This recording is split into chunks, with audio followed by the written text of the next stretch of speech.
सभी साथियों को मेरा नमो बुद्धाय, जय भीम, जय मूल निवासी। साथियों, इस चैनल पे आपने एक वीडियो देखा होगा, प्लेलिस्ट भी मैंने अलग से बनाई है, वो है जातक कथाओं की। और अभी केवल एक ही जातक कथा मैंने अपलोड की है, अन्नपक जातक कथा।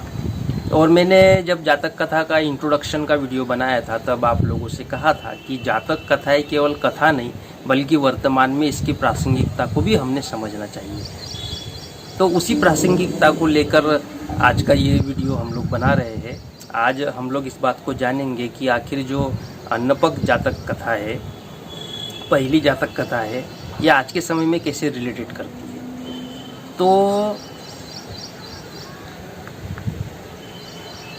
उस जातक कथा को डिटेल में समझने के लिए आप उस वीडियो पर जाइएगा और उस कथा को पूरा सुनिएगा, तब जाके इस वीडियो को और बेहतर तरीके से समझ में आएगा।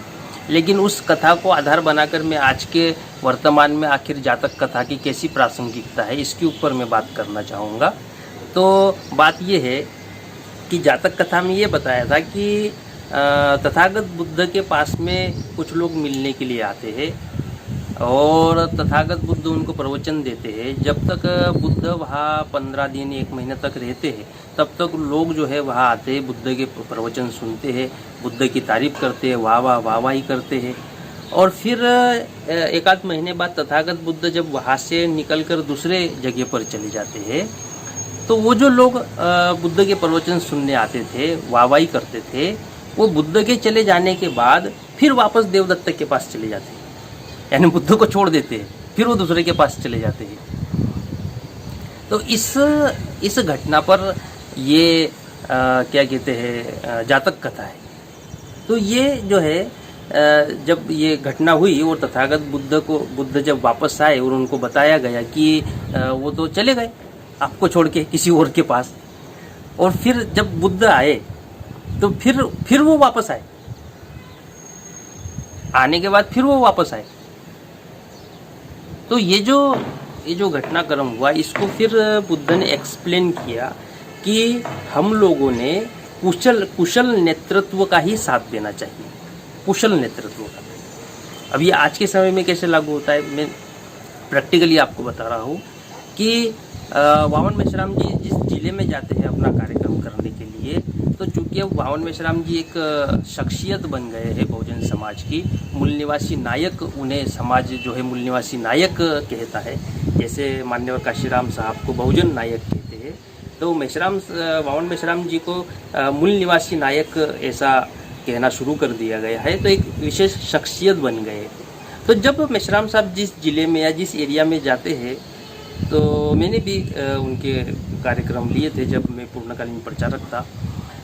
तो होता क्या है कि जो लोग कार्यक्रम की तैयारी में कहीं दिखाई नहीं देते हैं, फंडिंग में कहीं दिखाई नहीं देते हैं, हॉल कैसे बुक करना है, पॉम्पलेट कैसे छापना है, क्योंकि ये सारी तैयारी होगी तब तो वामन मेश्राम जी आएंगे, तब तो भाषण देंगे ना। ये तैयारी में वो लोग शामिल नहीं होते, लेकिन मेश्राम जी जैसे ही आते हैं वो आगे आगे आ जाते हैं, मेश्राम साहब और जो वाकई में जो तैयारी करने वाले कार्यकर्ता होते हैं वो पीछे होते हैं और दूसरे लोग आगे आगे मेश्राम साहब के आगे पीछे घूमते रहते हैं। फिर मेश्राम साहब भाषण देते हैं, कुछ सलाह देते हैं, जानकारी देते हैं और फिर वो चले जाते हैं। तो ये जो मेश्राम साहब का चेहरा देखकर, मुंह देखकर आए थे, वो भी चले जाते हैं। फिर वो कभी कांग्रेस के कार्यक्रम में जाते हैं, कभी किसी के कार्यक्रम में जाते हैं, फिर मेश्राम साहब आएंगे, फिर मेश्राम साहब के पास आ जाते हैं हाथ मिलाने के लिए। और जिन्होंने बेसिकली तैयारी की वो लोग पीछे रहते हैं, उनको इसमें कोई इंटरेस्ट भी नहीं होता है कि मेश्राम साहब से हाथ मिला, तो पीछे ही रहते हैं। तो ऐसी सेम घटना जो जातक कथा एक है, उसमें बुद्ध के समय है कि बुद्ध ख्याति प्राप्त थे, तो वो जो लोग हैं वो बुद्ध के पास आए, उनका प्रवचन सुना, वाहवाही की और बुद्ध चले गए, वो भी चले गए देवदत्त के पास। तो आज भी ऐसे लोग हैं कि जो मेश्राम जी जो आते हैं या कोई ऐसी शख्सियत आती है जो ख्याति प्राप्त है, तो वो आते हैं, हाथ मिलाते हैं, फोटो खिंचवाते हैं, बार बार सेल्फी खींचते हैं और फिर चले जाते हैं। अब मेश्राम जी कांग्रेस के विरोध में समझा रहे हैं, बीजेपी के विरोध में समझा रहे हैं, ब्राह्मण विदेशी है वो समझा रहे हैं, और वामन मेश्राम जी के जाने के बाद ये कांग्रेस में जा रहे हैं या उनके नेताओं से मिलने जा रहे हैं। तो ऐसे लोगों को क्या कहा जाएगा? तो ऐसे लोगों को समझाने के लिए जातक कथा एक है कि जो कुशल नेतृत्व है, जो बहुजन हिताय बहुजन सुखाय का काम कर सकता है, जो उसको सफल कर सकता है, उस नेतृत्व के पीछे जाना चाहिए। अब मैं रायपुर में था तो एक रायपुर में मेश्राम साहब का कार्यक्रम लगाया। अब एक बंदा है, हम फंडिंग वंडिंग के मामले में वो कुछ नहीं, पैसे वैसे कुछ नहीं देता था और ना ही किसी इसमें उसने सहयोग किया था। लेकिन जब मेश्राम साहब आए तो आने पर गाड़ी लेके आया, फिर नाश्ता लाओ क्या सर, ये करूँ क्या वो करूँ क्या, ऐसा करने लगा था। और फिर जब हम अकेले में थे मेश्राम जी और मैं, तो मेश्राम साहब ने पूछा कि ये आदमी कौन है? मैंने कहा ये ऐसा ही है, जो कोई भी नेता है आता है उसके पीछे पीछे जाते रहता है और उसके लिए नाश्ता लाना ये करना। अब मेश्राम साहब को लगा होगा भाई नाश्ता वास्ता ला रहा है, अपने लिए कर रहा है, तो ज़रूर उसके मन में कोई अपने प्रति कोई इज्जत होगी। मैंने कहा वो कुछ नहीं है, वो जो भी नेता आएगा वो उसके पीछे पीछे हो लेता है। तो मेश्राम साहब ने कहा अच्छा। फिर समझ गए मेश्राम साहब, वो तो एक शब्द में समझ जाते और समझ गए। फिर नहीं पूछा कभी उसके बारे में, और किसी काम का था भी नहीं। तो मेरा ये कहना है कि जो इस टाइप के कैरेक्टर के लोग हैं कि शख्सियत के साथ जब वो आते हैं अपने गृह जिले में या अपने एरिया में, तो उनके आगे पीछे होना, और जब वो चले जाते हैं तो फिर संगठन का कोई काम नहीं, बल्कि काम तो छोड़ो वो तो दूर की बात है, बल्कि साला कांग्रेस के साथ में चले जाते हैं, कांग्रेस के कार्यक्रम में चले जाते हैं, उनके नेताओं से हाथ मिलाने चले जाते हैं, बीजेपी के नेताओं से हाथ मिलाने के लिए चले जाते हैं। तो फिर तुम्हारा कोई पेंदा तो है ही नहीं। तो इस ऐसे लोगों को समझाने के लिए जातक कथा एक है, और उसमें फिर तथागत बुद्ध ने समझाया कि अगर आप सही नेतृत्व, कुशल नेतृत्व का साथ नहीं देते हैं तो आप स्वयं भी गड्ढे में जाके गिरोगे। जब आपको लगता है कि वामन मेश्राम जी सही दिशा में काम कर रहे हैं, वो अच्छा काम कर रहे हैं, तो उनको साथ देना चाहिए। उनके जो कार्यक्रम की जो बेसिक काम है जिससे कार्यक्रम सफल होता है, उस बेसिक काम को करने में सहायता करनी चाहिए,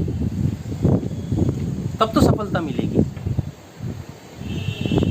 केवल मेश्राम जी आए तब आगे कार्यक्रम में वो फिर वाह वामन मेश्राम जी क्या मस्त भाषण दिया आपने, कितना बढ़िया बोलते हैं वामन मेश्राम जी, बस ऐसा करने से तो नहीं होने वाला ना। और चलो प्रशंसक भी अगर बन के रहते तो कोई बात नहीं, फिर कांग्रेस का नेता बुला लिया तो फिर आपकी तो छाती चौड़ी हो जाती है। बीजेपी के किसी नेता ने याद कर लिया, फिर और चौड़ी हो जाती है कि साल आप तो विधायक ने अपने को याद कर लिया है। तो ये तो मुझे नहीं लगता है कि इसमें कोई समझदारी है। अपना खुद का एक निर्णय तो लेना पड़ेगा, तो वो निर्णय लेना चाहिए और उस रास्ते पर चलना चाहिए। अगर वाकई में आप बहुजन समाज के हित और विकास चाहते हैं और बहुजन समाज को इस ब्राह्मणों की गुलामी से आज़ाद करवाना चाहते हैं, तो फिर आपको वामन मेश्राम जी का ही साथ देना पड़ेगा। वही एक ऐसा बंदा है जो पूरे भारत में इस ब्राह्मणवादी व्यवस्था के खिलाफ लड़ाई लड़ रहा है। जिस तरह उस समय तथागत बुद्ध को जिन लोगों ने साथ दिया था, उनका नाम इतिहास में अजर अमर हो गया है। और जो देवदत्त के साथ में थे, ऐसा नहीं था कि देवदत्त के साथ लोग नहीं थे, देवदत्त के साथ भी थे, वहाँ भी भिक्षु थे। तो देवदत्त के साथ जो भिक्षु थे उनको कोई नहीं पूछ रहा, ना उनका उसका कोई इतिहास बना है। तो हमें स्वयं अपने दिमाग पे जोर डाल के, हमें स्वयं बहुत बड़ा जोर नहीं डालना है, 1-2 कुंटल का छोटा सा ही जोर डाल के कि लड़ाई लड़ कौन रहा है। तो लड़ाई लड़ते हुए तो अकेले वामन मेश्राम जी दिख रहे, उनकी वाली टीम दिखाई दे रही है, चाहे बुद्धिज्म के मुद्दे पे हो, चाहे ईवीएम के मुद्दे पे हो, चाहे अन्य किसी मुद्दे पे हो, सारे मोर्चे पे तो वामन मेश्राम जी लड़ाई लड़ते हुए दिखाई दे रहे। बाकी कोई तो ऐसा माइका लाल दिख नहीं रहा है पूरे भारत में जो अपने आप को 30 मार खा के थे, कोई नहीं दिख रहा है। तो सीधी और साफ बात है कि जो लड़ाई लड़ रहा है हम उसके साथ है, बात खत्म हो गई।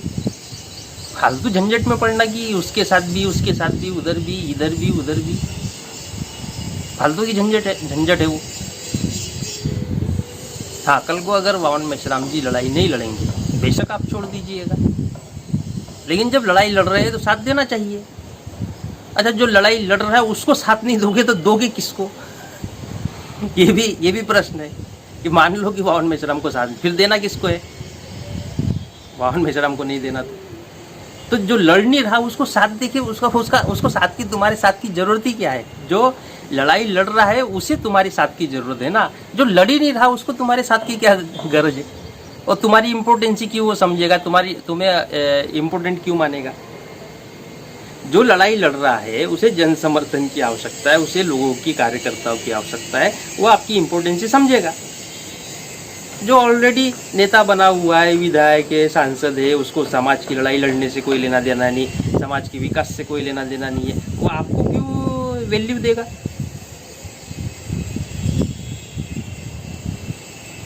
इसलिए साथियों, जो जातक कथा एक है वो, उसे आप सुनिएगा। थोड़ा सा शुरू में हो सकता है बोरिंग लगे, लेकिन आप 10 मिनट तक सुनिएगा तो वो बात समझ में आना शुरू हो जाएगी। और आगे चलकर और मैं जातक कथाएँ डालूंगा जिससे वर्तमान में, जिससे उसको जोड़ा जा सके, उसकी प्रासंगिकता को समझा जा सके, उसे आप ज़रूर सुनिएगा। और उस संदर्भ में मैंने आज का ये वीडियो बनाया है। तो आगे चलकर और भी ऐसे वीडियो बनाऊंगा जो जातक कथाओं से और उन सबसे जुड़े हुए होंगे। तो इस वीडियो के माध्यम से मैं यही कहना चाहता था कि हमने कुशल नेतृत्व का साथ देना चाहिए, उनके साथ में अपना तन मन धन से सहयोग करना चाहिए, क्योंकि हमारे पास में जीवन केवल एक है, हमारे पास में समय भी केवल एक है, और ये जीवन दोबारा मिलने वाला नहीं। जो समय चला गया दोबारा आने वाला नहीं है, तो उस समय का कुशल नेतृत्व के साथ सदुपयोग करना चाहिए। यही मैं इस वीडियो के माध्यम से बताना चाहता था। सभी साथियों को मेरा नमो बुद्धाय, जय भीम, जय मुनि।